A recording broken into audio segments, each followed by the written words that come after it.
Anda pakai baju semua kan. Kalau kita lihat orang pakai baju terbalik, apa yang kita bilang? Nah, wah, kamu mengharapkan orang tuamu mati ya? Karena zaman dulu orang pakai baju terbalik itu untuk yang berduka. Ya. Seminggu ya, 7 hari pakai baju terbalik. Tujuannya apa? Supaya malu jalan-jalan keluar. Ya. Terus pakai baju dari karung, ya, karung terigu atau dari karung beneran. Ya. Kalau sekarang kita pakai baju terbalik dalam kamar tidur nggak ada yang masalah. Kenapa? Kalau tidur pakai baju terbalik lebih nyaman. Jahitannya itu nggak kena kulit kita kan? Betul nggak? Coba pakai kaos, ya, dibalik, enak tidur. Karena kita nggak ketemu jahitan, nggak ketemu apa benang-benang yang tajam-tajam itu. Ya. Jadi artinya apa? Pandangan bahwa pakai baju terbalik mengharapkan orang tua meninggal salah, ya, gitu.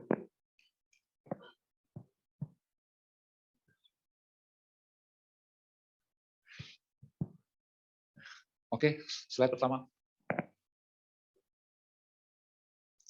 Ini nggak kebaca sama saya ini. Ya, kita semua mengharapkan ya, sesudah meninggal dunia kita hidup terus, ya kan? Jadi doanya apa? Semoga saya terlahir di alam surga dan terus hidup di surga. Ya. Mungkin dalam agama lain berpendapat bahwa surga itu abadi. Di agama Buddha, surga itu tidak abadi. Ya. Jadi ada waktunya kita akan meninggal di alam surga. Ya. Kita sebagai umat Buddha diajarkan bahwa surga tingkat paling bawah itu umur dewanya itu 9 juta tahun kira-kira. Ya. Umur kita kan 100 tahun nggak nyampe ya.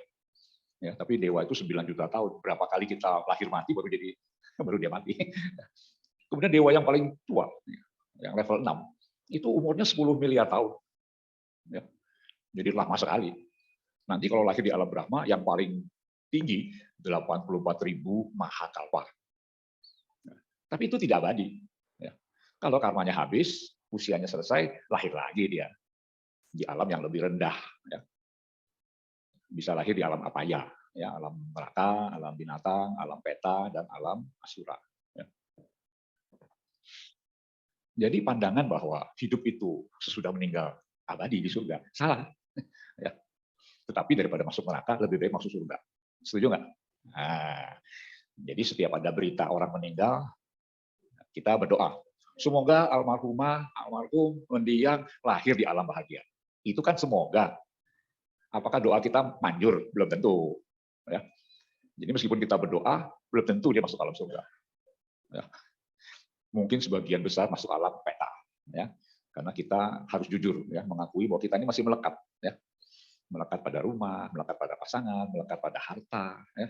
Melekat pada uang. Betul nggak? Ngaku aja deh. Ya. Nah, jadi pandangan keliru pertama adalah bahwa jiwa itu abadi. Itu salah. Bagaimana mau abadi kalau yang menyusun jiwa itu tidak abadi, selalu berubah. Agama Buddha mengajarkan bahwa manusia jiwanya kan ada 4 cuma kan, ada kesadaran, ada perasaan, ada pencerapan, dan ada pikiran. Yang mana yang abadi? Nggak ada. Ya. Semuanya berproses, selalu berubah. Ya. Begitu ada berita kebakaran, apa yang kita lakukan? Di mana? Ya. Kalau dekat rumah saya pulang dulu. Ya. Tapi kalau jauh, biar aja deh.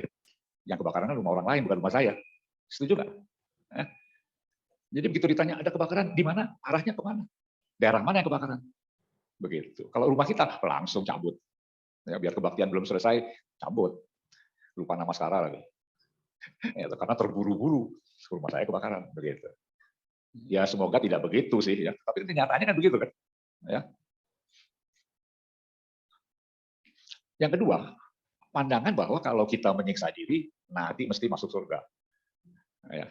Di India masih banyak itu. Ya. Kalau kita ke India, lihat orang di pinggir jalan, setengah telanjang, meditasi. Kakinya ke atas, kepalanya di bawah. Karena anggapannya apa? Kalau aku menyiksa diri, susah kan sekarang? Nah, nantinya kalau udah mati, happy. Salah. Ya. Sang Buddha sudah mengatakan bahwa itu adalah kutub ekstrim. Nah, ekstrim yang lain apa? Sesudah mati, nggak ada hidup lagi. Ini hidup kita yang terakhir. Mari kita foya-foya. Nah, itu juga ekstrim yang lain. Salah juga. Ya. Jadi sesudah kita mati, masih ada buntutnya. Dan masih panjang itu. dan kita tidak tahu kapan bisa mencapai tingkat-tingkat kesucian. Ya. Jadi saya tidak menjamin ya, kita yang di sini ini dalam kehidupan ini menjadi sotapanah kan, mana ada jaminan. Ya. Itu kan tergantung kemampuan kita untuk mencapai pencerahan. Ya. Jehoshim nggak cukup. Ya. Kalau kita berbuat baik, ya kita cuma jadi orang kaya, lahir di alam dewa, udah. Ya, tidak bisa jadi orang suci. Ya. Ada pandangan bahwa semua agama baik semua. Semua kan mengajarkan kebaikan. Ya. Tapi jangan lupa, caranya kan beda kan. Ya. Karena Sang Buddha mengajarkan ada hukum karma. Ya, semua dimulai dari pikiran. Ya. Kalau kita melakukan perbuatan yang didahului dengan pikiran yang jahat, itu mesti menderita. Siapapun itu. Ya. Sebaliknya, kalau kita berbuat baik, didahului dengan pikiran yang baik, nanti kita mesti bahagia. Itu berlaku pada semua makhluk. Kemudian, Sang Buddha mengajarkan hidup itu duka. Jadi kalau kita bilang hidup itu suka, salah. Ya dah. Mau jadi apapun, ya duka. Ya tentu ada kenikmatan indria sekali-sekali, makan enak, tidur enak. Ya. Tetapi kan nggak selamanya begitu. Ya. Anda di sini terpaksa aja duduk di kursi, coba dibebaskan. Itu pantat geser terus kan. Kenapa? Pegel. Tidur juga sama. Nggak pernah kita tidur, dari tidur sampai bangun posisinya sama. Nggak pernah. Betul nggak? Balik kiri, balik kanan, kaki kaki diselonjorkan, jatuh nungging lagi. Ya. Celentang. Artinya apa? Tidak pernah ada posisi yang nyaman untuk waktu yang lama. Sebentar oke. Ya. Setuju nggak? Nah, Anda akan merasakan ini benar kalau sudah belajar meditasi. Aduh, ini nggak enak betul. Kalau bisa gatel, garu kalau gatel. Ya, tapi kan nggak boleh kan. Kita harus belajar menahan gatel. Ya. Kalau Anda nggak pernah meditasi, saya nggak bisa cerita. Ya. Kemudian COVID. Apakah COVID itu kutukan Tuhan? Nah, ada yang bilang begitu kan? Kan Tuhan Maha Kuasa. Berarti dia yang mau dong. Betul nggak? Akibatnya yang mati kan banyak orang. Jawabannya apa? Bukan. Ya. COVID itu disebabkan karena virus. Ya. Dan virus itu sudah ada dari zaman dulu. Dan akan tetap ada sampai kapan juga. Tergantung kemampuan kita untuk melawan itu virus. Tapi kita kurang percaya diri kan, pakai masker. Supaya jangan menghirup virus yang baru dari orang lain. Ya. Tapi di luar kita sudah boleh buka masker. Ya. Nyetir mobil sendirian, buka masker. Tapi kalau ketemu orang pakai. Saya di sini pakai buka masker, kenapa? Nggak enak ngomongnya. Mendem namanya, tahu mendem. Ya. Di agama Buddha nggak ada kutukan. Ya. Semua bekerja, berproses, ada aturan mainnya, yaitu karma. Perbuatan kita masing-masing. Ya. Kalau suatu saat Anda ditipu 10 juta, ya, marah kan? Tapi berarti apa? Dulu Anda pernah menipu orang lain mungkin lebih banyak. Karena kalau tidak ada asal usulnya, kan nggak ada perbuatannya, kan nggak ada akibatnya. Ya. Jangan marah. Ya. Kan enak hidup begitu kan. Kemudian ada pandangan bahwa dengan upacara tertentu semua dosa bisa dihapus, yang seperti tadi saya katakan. Nasib kita bisa berubah. Jadi jangan heran kalau banyak orang datang ke wihara, datang ke kelenteng, minta. Semoga anak saya yang sakit cepat sembuh. Semoga suami saya yang nganggur udah 2 tahun karena COVID dapat kerjaan. Emangnya itu dewa biro tenaga kerja apa?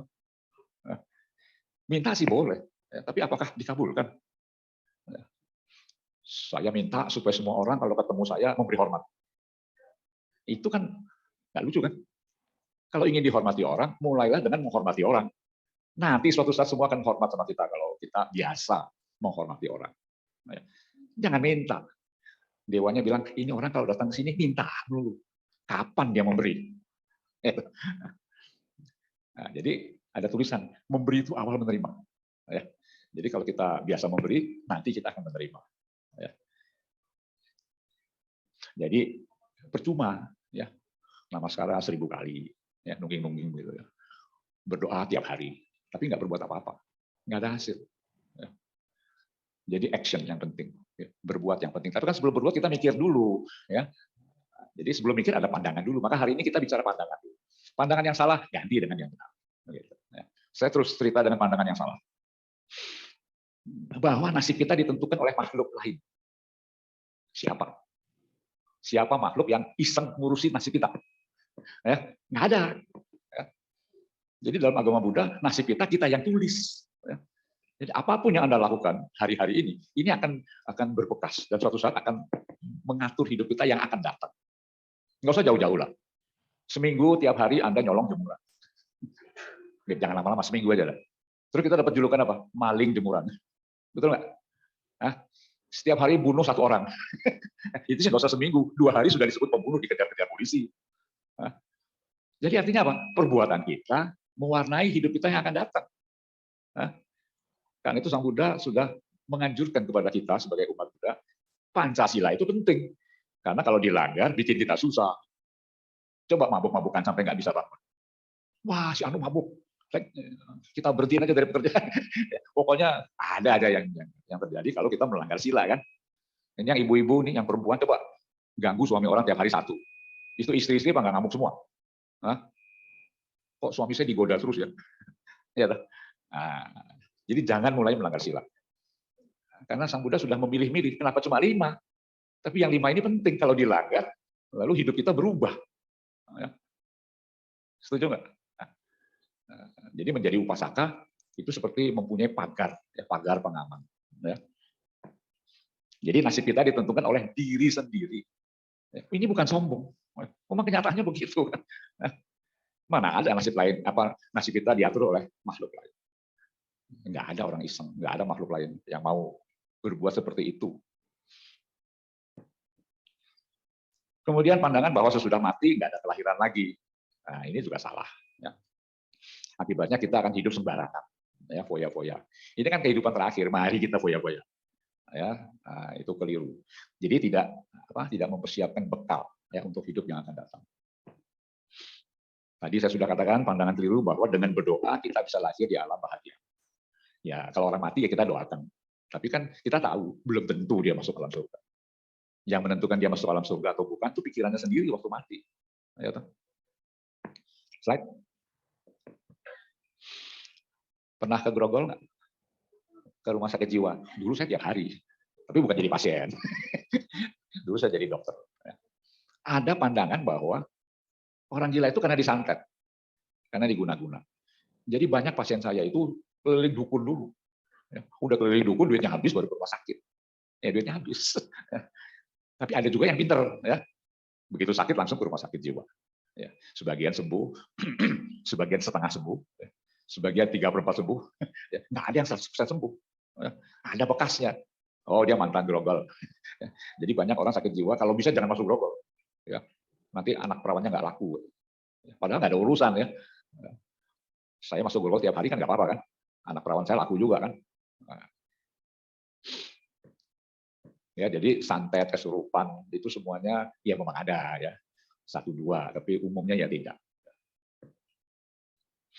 Kemudian ada pandangan bahwa dengan berbuat baik, nggak usah meditasi. Bisa jadi arahat, bisa jadi sama Sang Buddha. Itu salah. Ya. Kalau hanya berbuat baik, ya kita cuma lahir di alam dewa, atau jadi orang kaya, atau berbahagia, tidak jadi orang suci. Ya, itu beda kan? Ya, antara kekayaan dan kesucian itu beda. Ya. Untuk mencapai kesucian, kita harus mencapai dengan kebijaksanaan, tidak dengan kekayaan akibat berbuat baik. Ya. Oke, saya udah bicara banyak tentang pandangan keliru. Ya, berapa banyak yang Anda miliki saya nggak tahu. Ya, itu urusan masing-masing. Ya. Semakin banyak Anda punya pandangan keliru, hidup Anda semakin keblangsak. Tahu keblangsak? Ya, acak-acakan. Ya. Jadi kita mesti mengganti pandangan keliru dengan pandangan yang benar. Ya.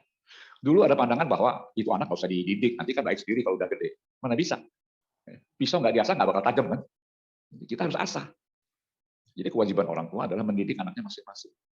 Maka kewajiban orang tua nomor 1 dan nomor 2 adalah mendidik supaya anaknya tidak berbuat jahat dan menjadi orang baik. Pinter nggak cukup. Ya. Anak pinter kalau jahat buat apa? Hah? Betul nggak? Nah, kita kalau bisa punya anak yang nah, ini paling susah ini. Ya. Sebelum itu biar dia jadi anak yang bahagia. Nah, itu juga susah. Ya. Bikin anak gemuk, kasih makan yang banyak. Pinter kita sekolahin, panggil guru, les. Tapi bikin dia jadi orang yang bijaksana, susah. Ya. Membuat dia jadi anak yang happy juga susah. Apalagi membuat dia anak yang berbakti pada orang tua. Itu lebih susah. Mana ada anak yang mau ngurus orang tuanya yang sudah jompo. Ya, yang sudah tergeletak di tempat tidur, nggak bisa turun, biar kencing di ranjang. Nggak ada. Panggil babysitter. Bayar. Mungkin karena waktu dia masih kecil begitu, orang tuanya panggil babysitter, ngurusin dia waktu dia jadi orang. Ya. Jadi dia nggak merasakan perlunya merawat orang tua. Ya. Slide. Nah, sekarang kita bicara pandangan yang benar. Sang Buddha mengajarkan tidak ada yang kekal di dunia. Sabe sangkara anicca. Dan yang ketiga, sabe dhamma anatta. Karena tidak ada jiwa yang abadi. Jadi semuanya selalu berubah. Ya kita sih merasa bangun tidur ngaca, oh masih saya. Tapi kan kita sudah tambah keriput sedikit kan, makin tua. Ya. Saya berasa setelah di atas 70, badan saya makin rongsok ini. Ya. Duduk lama nggak bisa bangun. Ya. Jalan sedikit, kaki pegel. Ya. Duduk di meja melayani pasien 2 jam, aduh betis saya minta ampun pegel. Ya. Dulu enggak. Dulu pulang pergi lagi nggak apa-apa. Sekarang pulang mesti tidur dulu. Udah tidur, seger, baru berani pergi. Nah, jadi artinya apa? Usia tua itu nggak bisa dilawan. Terima aja. Oh, saya sudah tua. Saya tidak sekuat dulu. Saya tidak sehebat dulu. Terima aja. Nggak usah malu. Jadi jiwa itu selalu berubah. Tentu kita maunya waktu masih muda, kita sudah dewasa. Sudah tua, masih anak-anak. Artinya meskipun sudah tua masih mau bersemangat. Ya.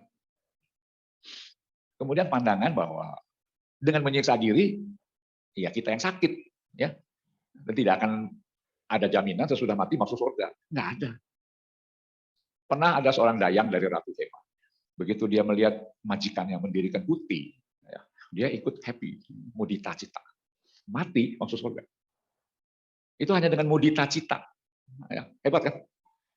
Jadi nggak perlu percaya ini, percaya itu. Ya, hanya dengan mudita cita, masuk surga. Mata Kundali, ketika dia mau meninggal, dia melihat Sang Buddha di pinggir jalan di depan rumah. Itu dia konsentrasi, mati dia. Surga juga, jadi dewa. Itu betul-betul tanpa dana, tanpa sila. Ya. Karena apa? Konsentrasi aja. Ya. Jadi bisa menjadi dewa hanya dengan mudita cita, dengan konsentrasi kepada Sang Buddha. Tapi siapa yang bisa? Masalahnya kan itu kan. Ya. Tetapi yang kita tahu bahwa dengan banyak berdana, dengan banyak meditasi, dengan banyak berbuat baik, nah kita menumpuk jasa. Ya, sehingga kita punya memori isinya yang baik-baik semua. Ya. Jadi ketika kita mau meninggal, muncul cuti cita, yang muncul yang baik. Karena prosentase kebaikan lebih banyak dari yang tidak baik. Nah itu yang bisa menolong kita, bisa lahir di alam surga. Kalau nggak mau coba ya nggak apa-apa. Saya cuma mengatakan itu yang bisa kita lakukan. Ya. Membuat lembaran kehidupan kita isinya banyak yang putih. Putih itu artinya baik. Kalau kita berbuat jahat, isinya hitam semua. Jadi kalau kita glancing, kita buka, kalau banyak yang putih, nah, yang terakhir itu putih surga. Ya. Kalau yang terakhir hitam, nah, bisa masuk alam apa ya. Yang ini ya silakan kerjakan sendiri. Ya. Nobody can help you. Ya. Jadi kalau kita sudah mau mati, nggak ada orang lain bisa nolong kita. Ya. Hanya karma kita sendiri yang bisa menolong kita. Ya. Kemudian tidak semua agama atau kepercayaan itu sama baiknya. Ya. Tidak semua agama bisa mengajarkan umatnya menjadi arahat kan? Nggak ada. Ya paling dianjurkan masuk surga. Tidak ada yang menganjurkan mencapai tingkat-tingkat kesucian. Ya. Surga bukan tujuan akhir. Ya. Tujuan antara boleh. Ya, daripada masuk neraka lebih dari masuk surga. Tetapi kita tidak bisa mengandalkan surga untuk selamanya. Ya. Jadi di surga itu seperti orang kaya. Ya. Tidak semua orang kaya itu baik kan. Ya, ada yang pelit, ada yang murah hati, ada yang bijaksana. Dewa juga sama. Ya. Ada dewa yang cuma menikmati kedewaannya, tidak berbuat apa-apa. Ada yang dewa terus berbuat baik, ya, sehingga setelah meninggal masuk jadi dewa lagi. Ya. Ada dewa yang bijaksana, yaitu Anagami, Sotapanna, Sakadagami. Yang arahat kan sudah ada di sana. Ya. Jadi di alam dewa ada yang dewa bijaksana, dewa yang baik hati, ada yang dewa yang cuek. Ya. Nah, dewa-dewa yang ada di altar, ya, di wihara, itu dewa-dewa yang mau menolong. Tapi jangan lupa, ya, kalau kita karmanya buruk semua, apa yang dia mau tolong? Ya, yang dia bisa lakukan adalah mempercepat berbuahnya karma baik. Atau menunda berbuahnya karma buruk. Ya. Ya, tapi itu kan perlu pengorbanan. Ya, tidak semudah itu. Ya. Jadi, ingat ya, semua agama tidak sama baik. Ya. Kalau Anda kirim anak Anda ke sekolah yang beragama lain, nanti kalau sudah tua Anda dipaksa pindah agama. Kalau nggak mau sudah mati baru dipindah. Ya, banyak itu. Ya. Itu sudah mati, bukan pakai cara Buddhis, pakai cara lain. Nanti kalau sudah mati kemana ya nggak usah tahu. Ya. Paling-paling ya ada mimpi, saya kok susah amat hidupnya ini. Ya. Tinggal di emperan, kedinginan, kehujanan. Ya. Kemudian kita harus menghayati bahwa hidup itu duka. Kalau kita anggap hidup itu suka, kita ingin lahir lagi. Ya. Tapi untuk menghayati sabe sangkara duka, nah, itu kita harus meditasi. Ya. Karena memang tidak disangkal. Ada hal-hal yang menyenangkan dalam hidup itu. Ya. Tetapi yang menyenangkan itu tidak tahan lama kan. Ya. Mana ada orang pesta kawin 1 tahun. Ya. Pesta kawinnya 2 jam, utangnya 3 tahun. Ya, kan ada yang kasih utang. Mau pesta, saya kasih utang. Jadi pestanya 2 jam, menderitanya 3 tahun. Nyicil. Ya. Kalau anak orang kaya jangan tanya. Ya. Dia tinggal nyebut aja mau di mana gitu ya. Itu bisa triliunan itu pesta. 1 piring 1 juta. Ya. Angpaunya 200.000, piringnya 1 juta. Tekor lah. Kemudian bencana alam. Ketika ada tsunami dulu, ini ciptaan siapa sih? Tsunami itu hanya pergerakan kulit bumi, kerak bumi, yang mengakibatkan gelombang, ya, lalu memukul pantai setinggi belasan sampai ratusan meter, hanyutlah kita, mati kita. Itu hanya fenomena alam. Siapa suruh hidup di dunia ini? Ya, nah, jadi nggak ada urusannya dengan dewa-dewa, nggak ada. Ya, itu hanya seperti hujan, badai, itu kan cuma masalah fenomena alam. Ya. Kalau nggak mau kena air laut, ya jangan tinggal di pinggir laut. Ya. Tinggal di gunung aja. Ya. Tapi kalau kita tinggal di pinggir laut, risikonya ya kena ombak. Ya. Slide. Sang Buddha mengajarkan tidak ada tempat sembunyi dari berbuahnya karma buruk. Ya. Jadi mau pakai upacara apapun, nggak ada orang yang nggak mati-mati kan. Ya. Mau kaya, mau miskin, mau jadi raja, tokoh agama, mati juga. Ya. Jadi tidak ada upacara yang bisa membatalkan kematian. Ya. Nah, kalau sudah mau mati, 1 hari itu mahal banget. Ya. Kalau perlu saya bayar ini, tapi nggak bisa dibeli. Ya. Jadi upacara apapun tidak bisa menghapus karma buruk, tidak bisa menghapus kematian. Kalau mau mati ya mati aja. Ya, kita sudah sering mati kan dulu, cuma lupa. Ya. Jadi terima saja kalau mesti mati dengan rela, dengan senyum, ya, pikir yang baik-baik. Ya. Kalau nggak bisa mikir dibisiki, ingat Buddha, supaya pikiran kita ikut ingat yang diucapkan. Ya itu sebabnya kalau orang mau mati, kupingnya dibisikin. Ya, ingat Wang Im, begitu. Silakan. Jadi perbuatan kita menentukan nasib kita ke depan. Ya.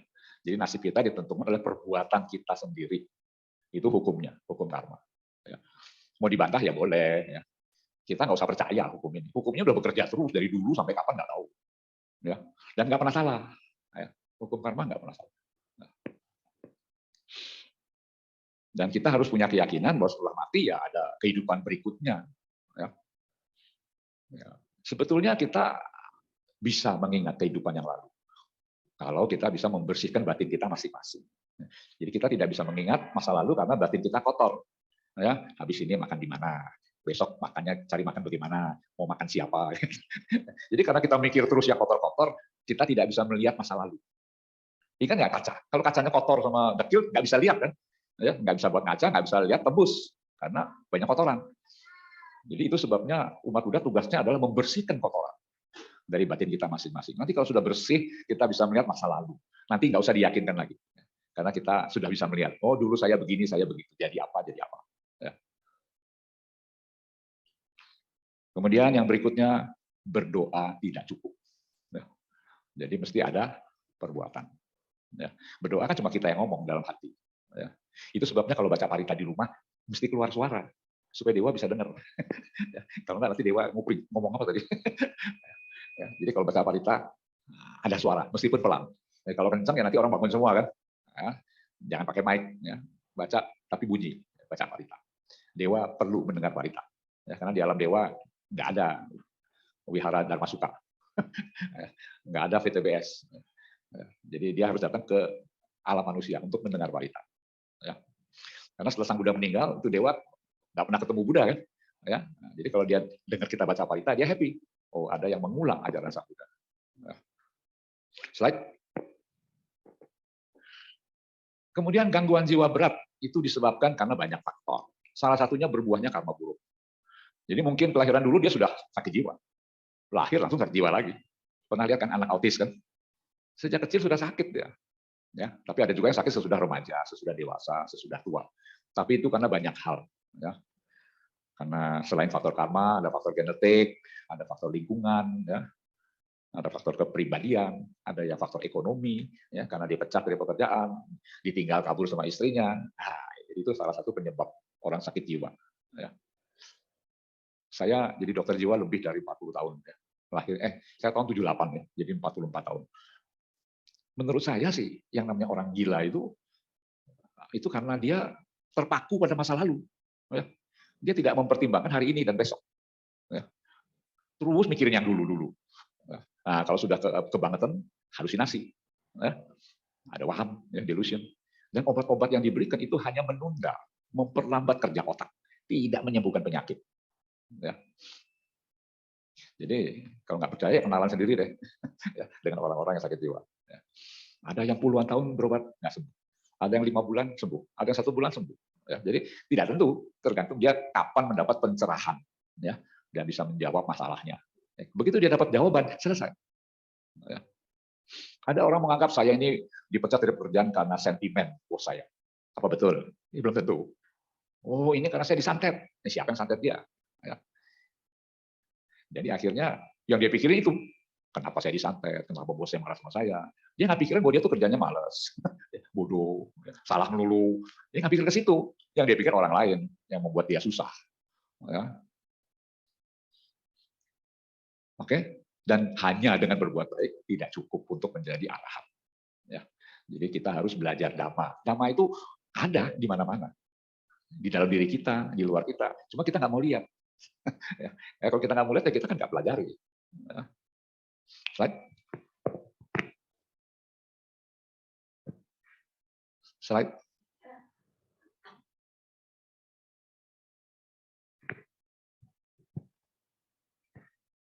Oke, slide berikut. Oh, putus. Jadi sekarang masalahnya begini. Apakah kalau kita punya pandangan keliru, itu salah? Ya.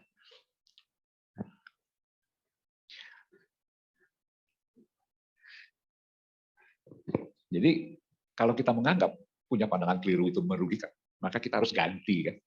Ganti dengan pandangan yang benar. Caranya gimana? Yang pertama, banyak baca. Tapi jangan kebanyakan baca. Nanti bingung sendiri. Ya, contohnya medsos itu kasih kita informasi yang begitu banyak, sehingga kita tidak bisa menyaring yang mana yang betul, yang mana yang salah. Ya. Jadi kita banyak baca, tapi dengan screening. Ya.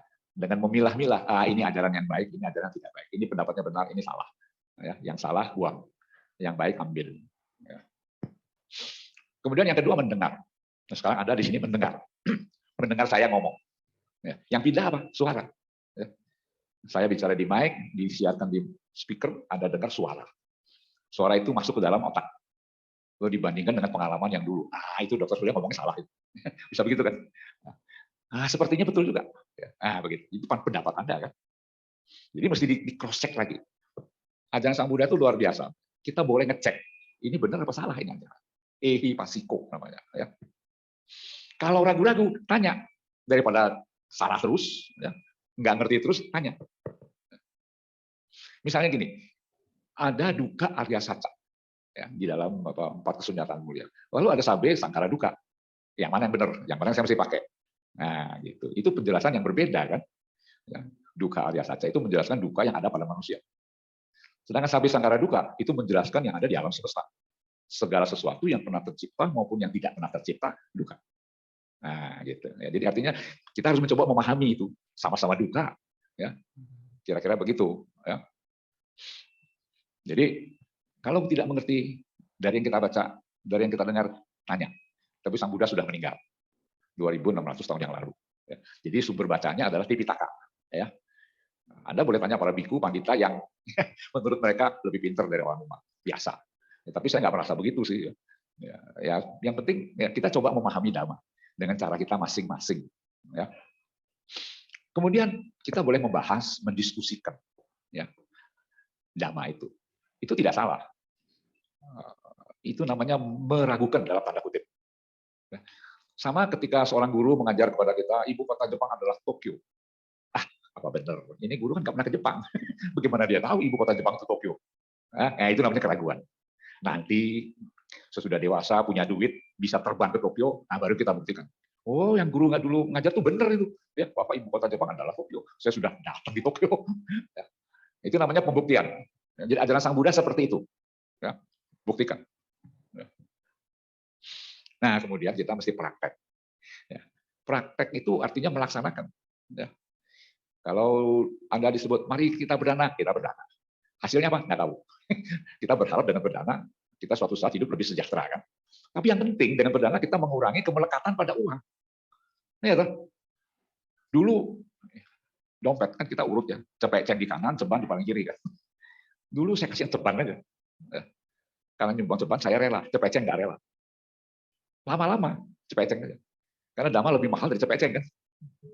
Ceban murah amat. Jadi itu namanya proses. Dulu hanya nyumbang ceban baru merasa rela. Sekarang no peceng juga sudah rela, begitu. Itu namanya latihan melepaskan kemelekatan. Kemelekatan ini penting ya. Kalau kita tidak mau lepas, matinya susah. Ya, masuk alam peta. Ya, kalau kita mati. Ya. Jadi meskipun disebutnya berdana, tapi sebetulnya kita berlatih melepaskan diri dari kemelekatan, mengurangi keserakahan, loba. Ya. Nah, jadi nanti kalau Anda berdana, pikir saya ini berlatih, ya, bukan dirampok sama wihara ini. Bukan, kita lakukan dengan sukarela. Mau nyumbang berapa kan nggak diharuskan. Ya. Tetapi kita berlatih melepaskan diri dari kemelekatan terhadap uang. Lain kali, saya kasih cincin. Berlatih melepaskan diri dari cincin saya. Ada yang mau kasih arloji, Rolex. Tapi jangan yang abal-abal, Rolex beneran gitu ya. Kalau dijual kan lumayan ada harganya. Ya. Terserah. Itu namanya latihan.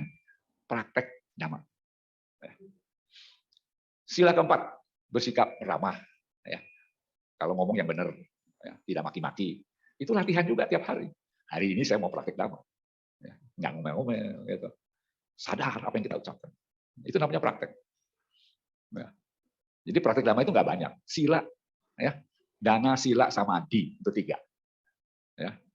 Tadi kan belajar teori kan, nah sekarang prakteknya. Nah, silakan, Anda nggak mau praktek ya nggak ada yang paksa. Ya. Tapi kalau Anda sering praktek, Anda lebih maju dari yang jarang praktek. Ya. Saya kan cuma ngomong di sini, berdasarkan pengetahuan saya, pengalaman saya. Ya. Tapi Anda tinggal mendengar, mau ikut apa enggak kan bukan urusan saya. Ya. Kalau Anda prakteknya lebih sering, ya Anda lebih maju dari yang jarang. Ya. Enak kan begitu. Jadi umat Buddha dianggap sudah dewasa, boleh menentukan sendiri apa yang dia mau lakukan. Ya. Dengan catatan, tanggunglah akibatnya. Ya. Itu yang enak itu. Ya. Tanggung sendiri akibatnya. Ya. Nah, kemudian kita punya memori di alam bawah sadar. Nah, ini yang sulit dikoreksi. Munculnya dalam mimpi. Ya. Nah, dalam meditasi vipassana, kadang-kadang muncul dia. Ya. Nah, ini yang perlu kita koreksi. Dan nggak bisa dipaksa. Ya. Dia muncul baru kita betulkan. Kalau nggak muncul ya nggak bisa dibetulkan. Nah, sementara itu dia akan mengganggu kita terus. Ya. Setiap kita mengambil keputusan, nah, contohnya fobia. Ada yang fobia terhadap air. Begitu lihat air takut. Karena dalam salah satu kelahiran dia pernah mati kecemplung. Mati dia. Jadi lihat air takut. Itu namanya hidrofobia. Ya. Nah, bagaimana menghilangkan ketakutan itu? Ada yang pergi ke past life regression dengan hipnotis. Nah, itu kan cuma dikasih sugesti kan. Jadi ketika dia kecemplung, dikatakan oleh terapisnya dia ditolong, airnya dipompa keluar dari perut, kemudian dia hidup lagi. Tapi kan nanti mati lagi kan. Meskipun sudah ditolong kan dia mati juga kan. Nah, sekarang pertanyaannya yang mana yang lebih kuat? Sugesti atau pengalaman? Tentu pengalamannya lebih tajam, ya, direkam oleh otak kita dibandingkan sugesti. Ya. Nah, jadi nanti kumat lagi dia. Ya. Nah, jadi yang benar apa? Kita harus melihat peristiwa itu sebagai karma buruk. Mungkin dulu dia pernah mendorong orang yang kecemplung di lautan sampai mati, dia didorong lagi kecemplung di lautan sampai mati. Kalau dia bisa terima itu, selesai. Ya. Maka karma memori buruk itu tidak lagi mengganggu. Namanya apa? Sudah jinak. Ya, tidak hilang. Ya. Saya belum tahu caranya bagaimana menghapus memori yang buruk. Belum tahu. Ya. Yang ada menjinakkan dengan meditasi. Ya. Slide.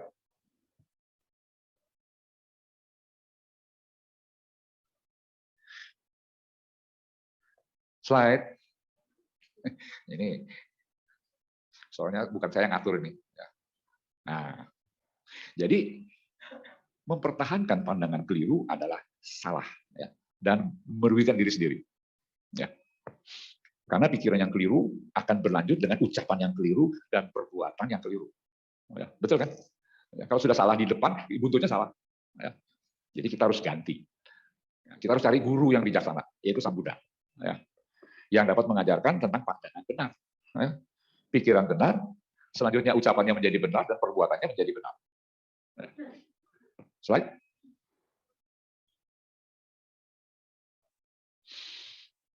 Nah, tadi saya katakan bahwa batin manusia itu hanya ada 4 unsur, ya.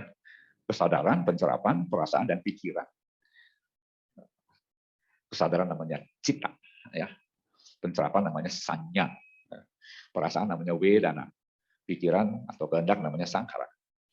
Semuanya berubah terus, nggak ada yang kekal. Di sini nggak ada roh kan, ya, tidak ada atma, ya. Di India ada Mahatma Gandhi, Maha Atma. Kita tidak diajarkan tentang atma. Jadi satu-satunya agama yang tidak mengajarkan tentang jiwa yang kekal dan abadi adalah agama Buddha. Ya. Semuanya berubah, tidak ada yang kekal, tidak ada roh yang kekal, ya, yang akan bertahan sepanjang masa. Ya. Dan nggak mungkin juga nempelnya di otak. Otak itu adalah jaringan syaraf. Ya, tapi nggak ada otak ya kita nggak bisa mikir, ya. Jadi perlu otak.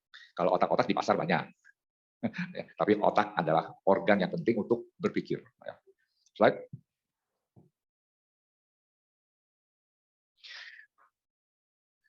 Jadi alam bawah sadar itu sudah ada sejak kita hidup sebagai makhluk. Jadi nggak tahu kapan kan. Ya. Tersimpan rekaman peristiwa dari masa lalu. Di situ ada tekad kita, ya. Ada janji, ada sumpah, ada kaul. Ya, tahu kaul kan? Janji juga sih kaul. Ada larangan, ada pantangan, tabu, ada anjuran, ada dorongan semangat, ada nasihat, ada pengalaman buruk yang mengerikan, ada pengalaman baik yang menyenangkan, ada rasa takut, ada rasa kecewa, ada kesan-kesan, ada keyakinan, ada kesimpulan. Oh, banyak benar. Sangat banyak yang ada di kepala kita.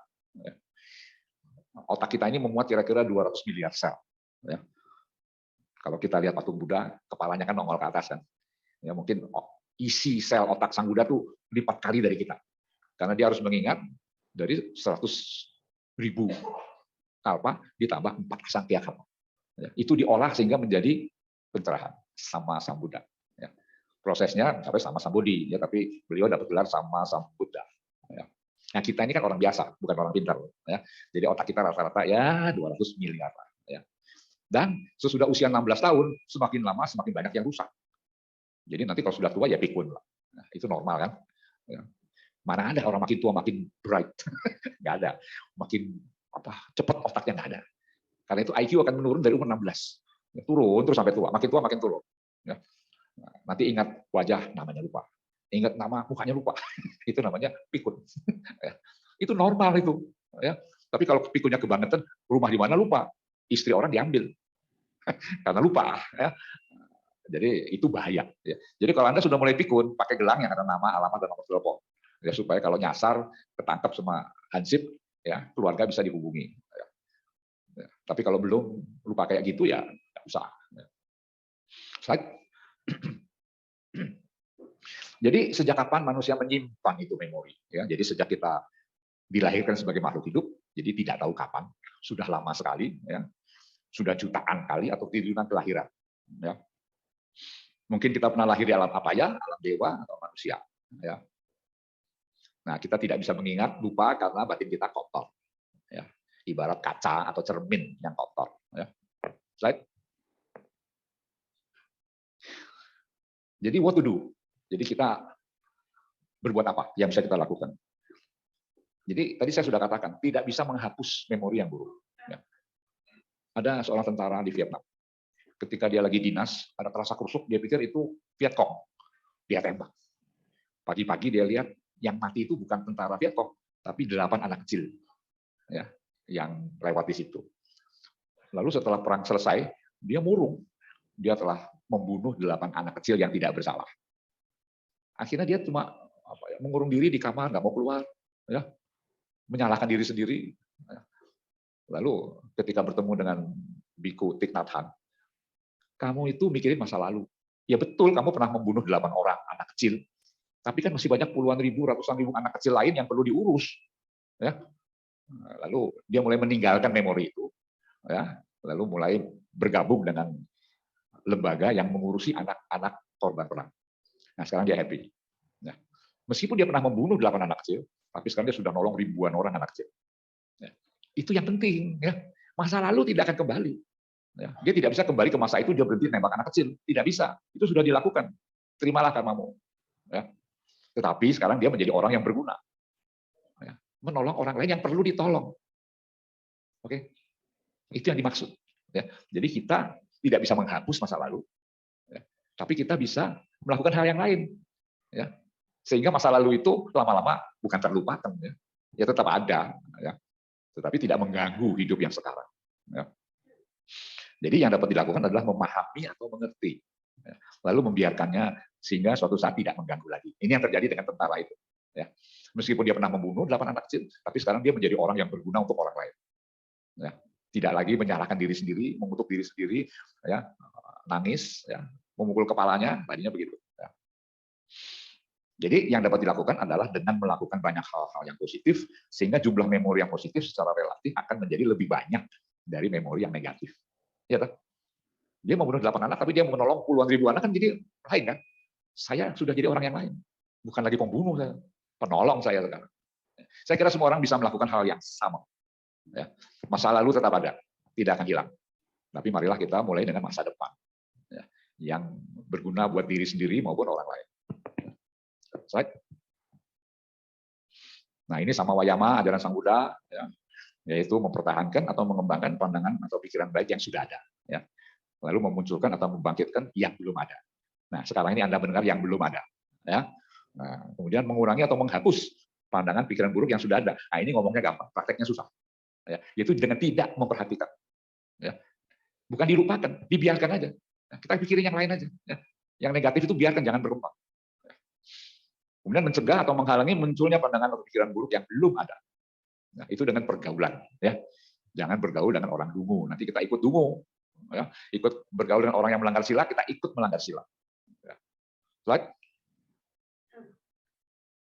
Jadi Kalama Sutta ini saya kira bisa dibaca sendiri, ya. Nah, jadi di zaman dulu ada suku Kalama yang kedatangan banyak guru, semuanya bilang paling benar. Ya. Kemudian Sang Buddha memberi nasihat. Ya.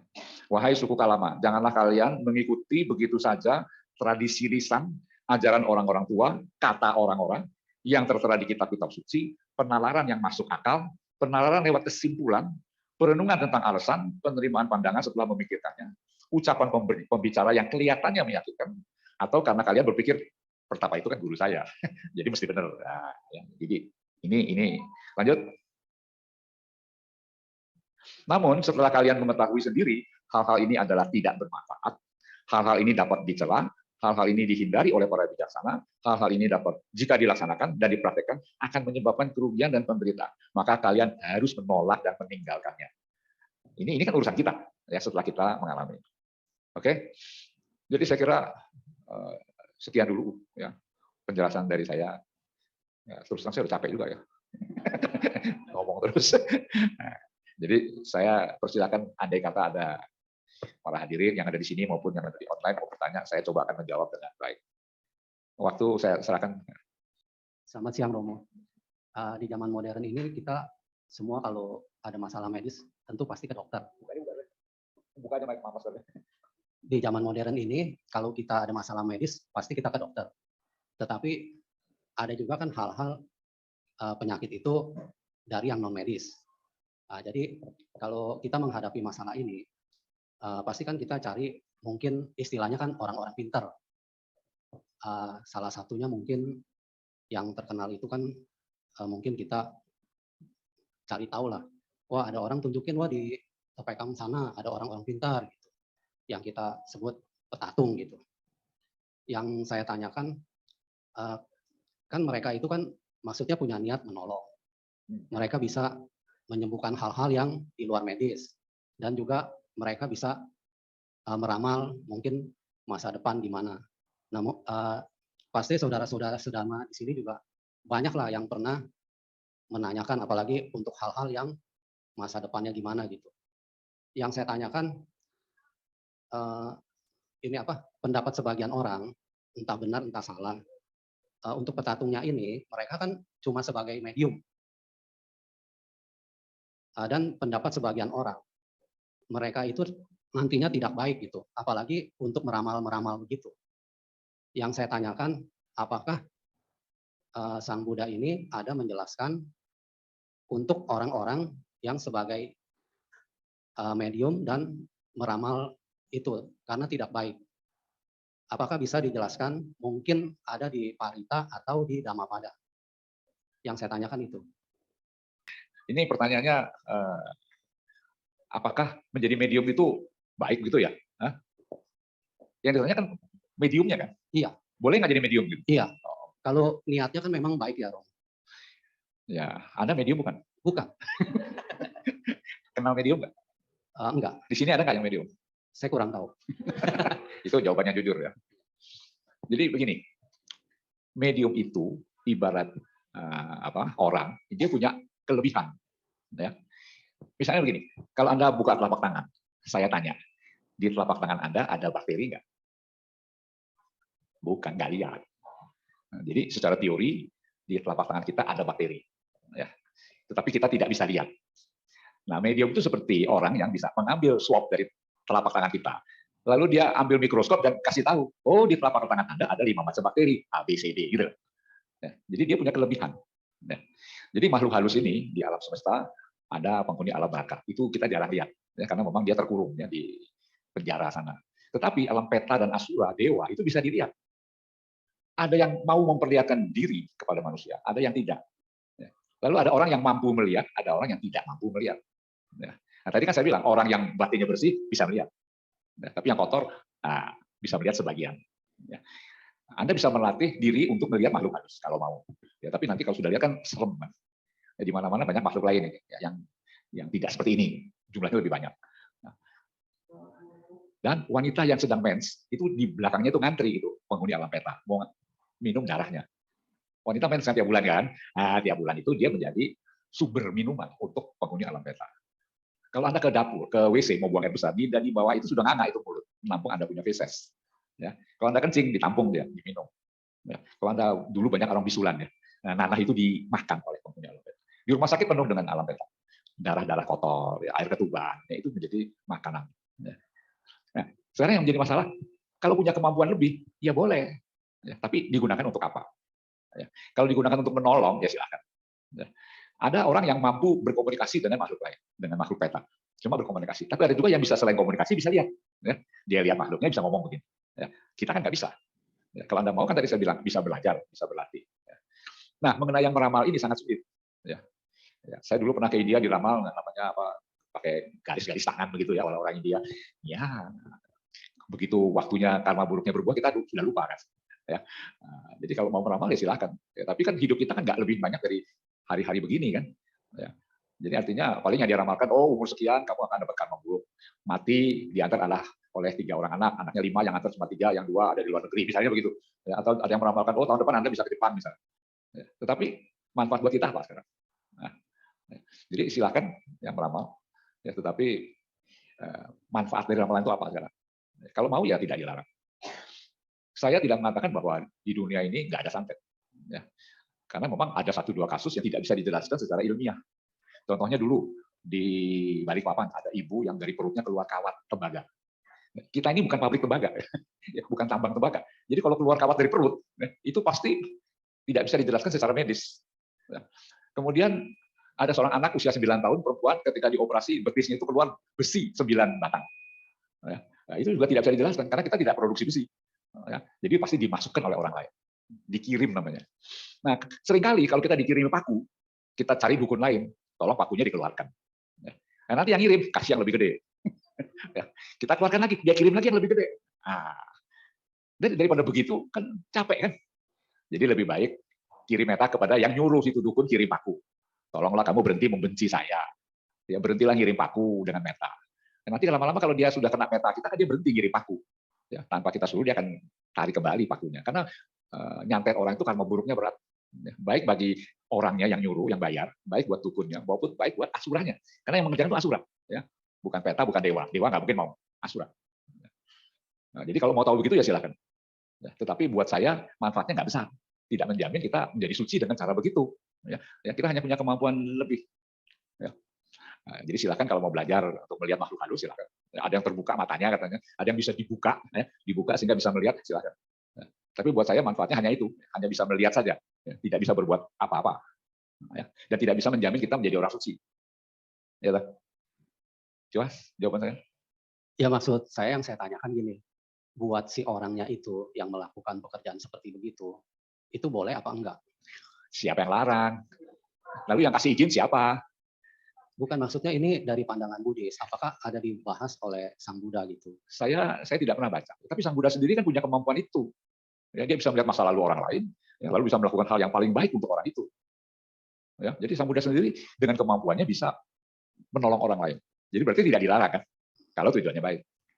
Kalau tujuannya tidak baik ya jangan. Ya kembali hukum karma yang bekerja kan. Ya. Cuma kita ini kan tidak punya kemampuan seperti Sang Buddha. Ya. Bisa melihat kapan orang itu sudah matang waktunya untuk jadi sotapanna. Nah, kita nggak bisa itu, ya. Sang Buddha bisa. Ya. Jadi Sang Buddha khusus datang jauh-jauh untuk memberikan khotbah supaya orang itu menjadi sotapanna. Ya, luar biasa kan?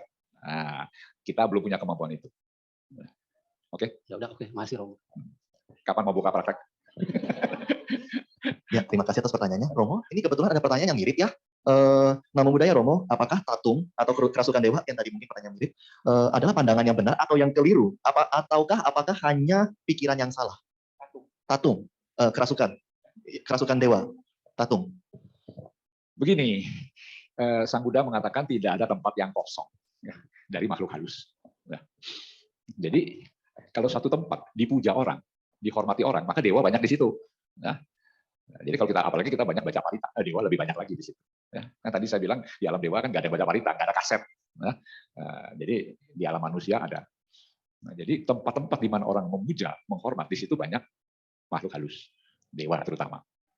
Nah, sekarang dewa itu ada yang punya kemampuan menolong, ada yang tidak punya kemampuan untuk menolong. Ya. Ada juga yang hanya berdiam saja di situ. Ya. Nah, sekarang yang jadi pertanyaan apanya? Apakah yang kerasukan seperti itu termasuk pandangan yang benar atau pandangan yang keliru? Apanya? Kerasukannya mungkin. Patungnya? Iya. Punya patung? Tatung, kerasukan dewanya. Oh, kerasukan? Iya. Kerasukan, ini kesurupan. Kesurupan. Nah, di sini ada yang suka kesurupan nggak? Mendingan orang yang ngaku deh. Kan lebih enak ya. Kalau saya ngomong teoritis kan. Kalau orang yang suka, ada orang yang begitu dia cium bau dupa, langsung masuk. Ya, jadi dia nggak mau ke wihara. Kalau saya ke wihara, langsung masuk. Kalau sudah masuk, udah bukan dia, makhluk lain. Ya. Jadi ada yang bilang, ada orang yang tulangnya jarang. Tulangnya jarang itu artinya makhluk lain gampang masuk ke dia. Ya. Nah, kalau menurut saya, orang itu membiarkan dirinya dipinjam tubuhnya oleh makhluk lain. Ya. Tapi saya juga nggak tahu betul atau tidak, ya, karena saya tidak mampu untuk ngecek, ya, apakah ini makhluk lain, apakah itu kesadarannya sendiri dari masa lalu yang take over kehidupannya yang sekarang. Ya. Jadi ceritanya begini, Bante Win dulu pernah tinggal di Tangerang. Kemudian ada seorang perempuan, agamanya Katolik, kesurupan. Ngomong terus, ya namanya orang Katolik panggil pastor, kan? Tetap aja nggak sembuh. Panggil pendeta nggak sembuh. Panggil dukun nggak sembuh. Panggil Bante Win. Nah, Bante Win ini kan waktu itu bahasa Palinya baru level 7. Ya, jadi kalau ngomong pakai bahasa Pali mesti tata tutup. Tapi ini perempuan ngomong Palinya lancar. Ya, itu perempuan ngakunya apa? Saya ini murid Sang Buddha. Jadi biku peta gitu. Ini perempuan mesti jadi Katolik. Bante Win bilang nggak bisa. Ini kan di Indonesia kan banyak agama diakui. Jadi wanita itu ngomong, dia bilang saya ini biku dari zaman Sang Buddha. Biku. Jadi peta, makhluk peta. Oleh Bante Win dibujuk-bujuk ya supaya pergilah, ini bukan tempat Anda dan seterusnya. Akhirnya pergi. Dia 2-3 kali masuk. Ya. Karena yang pertama sudah manjur sama Bante Win, yang kedua panggil Bante Win. Ya. Yang ketiga panggil Bante Win. Nah, jadi pertanyaannya, apakah betul itu biku dari zaman Sang Buddha masuk ke tubuh dia? Kan perempuan kan? Oh, biku masuk ke badan perempuan mau sih? Misalnya. Gitu. Ini kan pertanyaan. Jadi kan. Nah, kemungkinan kedua, perempuan ini dulunya itu biku, lalu menjadi perempuan dalam kelahiran yang sekarang. Lalu kesadaran di zaman dulu muncul sekarang. Ya, itu kan kemungkinan kedua. Ya, jadi kemungkinan pertama ada biku peta masuk ke dalam tubuh dia. Minggir kamu, saya mau ngomong. Nah, kemungkinan kedua itu kesadaran dia sendiri, ya, yang manifest dalam kehidupan yang sekarang itu kan sudah 2.600 tahun kan, dari sang Buddha wafat. Ya. Jadi udah lama sekali, mungkin udah berapa kali Buddha lahir sekarang jadi perempuan. Dan ingat ke zaman dulu dia ngomong bahasa Pali. Nah, orang Tangerang bagaimana bahasa Pali? Hokian aja nggak bisa.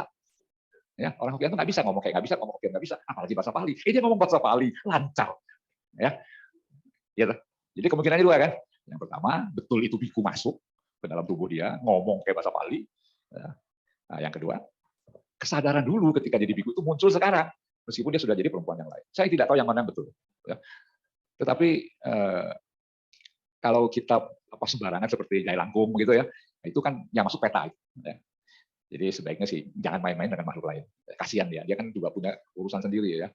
Jadi paling bagus doa yang dulu kalau ke kelenteng, ke wihara, semoga saya enteng jodoh, semoga saya naik pangkat, semoga saya makin kaya, itu tidak dilarang. Ya. Tapi diganti, semoga semua makhluk di sini berbahagia. Sabe, Sata, Babantu, Sukitata itu lebih bagus. Ya. Jadi kita memberi, ya, bukan meminta. Ya. Diganti aja, ya. Doanya diganti. Dari meminta jadi memberi. Ya. Nah, kita nggak rugi kan? Kita hanya mengganti ucapan dalam pikiran kita. Dulu minta, sekarang memberi. Why not? Very easy. Ya. Oke, terima kasih Romo. Ada pertanyaan lagi dari online. Pagi Romo, mau tanya bagaimana jika ada orang yang menjalankan keyakinan lain, tetapi kemudian dia juga tertarik dengan ajaran Buddha, namun dia tetap menjalankan keyakinannya. Bagaimana orang tersebut dapat menyelaraskan pandangan yang berbeda ini? Contohnya seperti mengenai kematian. Akan kekal di surga neraka buat keyakinan dia, sedangkan di ajaran Buddha kan bisa aja seseorang itu terlahir lagi menjadi yang lain, tidak selamanya berada di alam surga. Dewa ataupun peta atau yang lain-lain. Terima kasih. Begini, orang kan bisa beragama di KTP. Ya, prakteknya nggak beragama, KTP-nya beragama.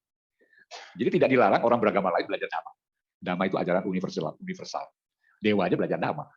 Ya. Cuma sekarang apakah dia mampu belajar agama Buddha dengan keyakinan dia? Ya. Dia mempertahankan pandangan kelirunya. Bagaimana mau belajar anicca? Ya. Kalau dia mau belajar Dhamma, dia mesti memahami itu. Anicca, dukkha, anatta. Tanpa memahami itu, susah memahami yang lain. Ya. Jadi sebetulnya agama Buddha adalah agama alam semesta. Ya, siapapun dimanapun Dhamma ini berlaku. Ya. Sampai kapanpun masih berlaku. Ya. Jadi artinya terserah dia.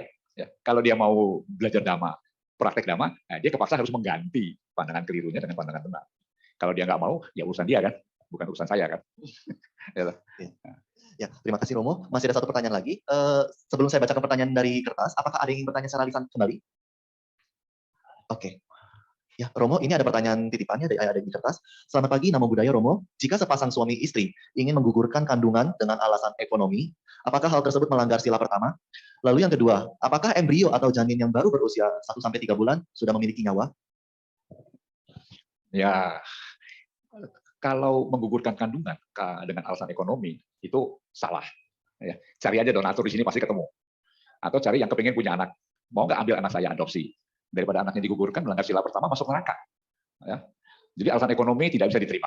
Kalau alasannya medis, kalau dia melahirkan istrinya meninggal karena sakit jantung yang berat atau sakit paru-paru yang berat, itu lain cerita. Itu namanya medisinalis, ya. Abortus medisinalis. Alasannya medis. Ya. Banyak juga karena cacat bawaan. Ya. Setelah sekian bulan diperiksa air ketuban, ternyata anak ini punya cacat bawaan, digugurkan. Ini juga melanggar sila pertama. Ya. Yang bersalah tentu ibunya, bapaknya, ya dokternya. Ya. Pelanggaran sila pertama akibatnya sudah jelas, ya, umur pendek, sakit-sakitan, dan seterusnya. Ya. Nah, kemudian yang kedua, apakah janin yang baru berusia 1-3 bulan sudah memiliki nyawa? Dalam agama Buddha, makhluk hidup itu mulai ada sejak pembuahan. Ya. Jadi kalau sudah 3 bulan, pasti sudah bernyawa. Ya. Yang jadi masalah begini, kalau digugurkan, dia lahir ke alam mana? Gitu kan. Nah. Andai kata ada anak umur 6 tahun meninggal dunia, maka dia belum tahu bahwa dia sudah mati. Ya, jadi jiwanya itu kembali ke tempat dia bermain. Ya, maka dia main-main lagi dengan mainan dia. Ya, karena dia mesti melekat dengan mainan kan. Karena dia belum tahu apa artinya mati. Ya, sampai nanti dia dijelaskan bahwa kamu itu sudah mati, pindah ke alam lain. Apalagi yang baru 3 bulan dalam kandungan, belum tahu apa-apa. Ya, kesadarannya belum, masih pasif. Jadi menurut saya sih, kalau dalam usia 3 bulan digugurkan, kemungkinan besar dia menjadi binatang 1 sel atau 2 sel atau 3 sel. Ya, jadi sangat primitif. Jadi untuk naik kelas jadi manusia lama banget, nggak tahu kapan. Ya. Itu sebabnya mengapa membunuh anak dalam kandungan itu jangan dilakukan, mengerikan akibatnya. Ya. Mengakibatkan dia lahir di alam yang nggak tahu apa, ya, di mana juga nggak tahu. Bukan alam peta, bukan alam asura, ya, bukan alam neraka, ya. Nah, itu yang saya bilang tadi. Mungkin di alam binatang, tapi yang sangat primitif, yang kesadarannya sangat rendah. Nah, kasihan, jangan lakukan.